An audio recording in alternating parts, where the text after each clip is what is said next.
டெல்லியில் மர்மமான முறையில் உயிரிழந்த தமிழக மாணவர் முத்துகிருஷ்ணனின் உடல் விமானம் மூலம் சென்னை கொண்டுவரப்பட்டு சொந்த ஊருக்கு எடுத்துச் செல்லப்பட்டது.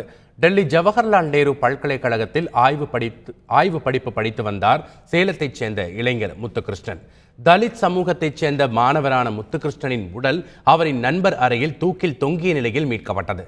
முத்துகிருஷ்ணன் மரணத்தில் மர்மம் இருப்பதாக அவரது தந்தை ஜீவானந்தம் டெல்லி போலீசாரிடம் புகார் அளித்திருக்கிறார்.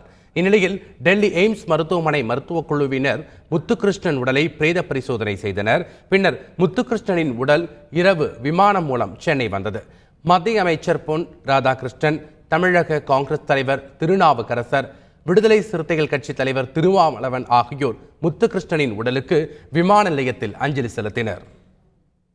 இறந்த முத்துகிருஷ்ணனுடைய சகோதரி ஒருவருக்கு அரசு உடனடியாக அரசு வேலை வழங்க வேண்டும் என்று தமிழக அரசை நான் வற்புறுத்தி கேட்டுக்கொள்கிறேன்.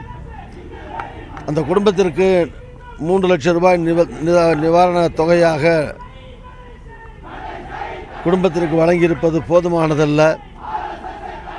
25 லட்சம் ரூபாயாவது அந்த குடும்பத்திற்கு தமிழக அரசு வழங்க வேண்டும், அதுபோல மத்திய அரசு வழங்க வேண்டும் என்று நான் இந்த அரசை கேட்டுக்கொள்கிறேன்.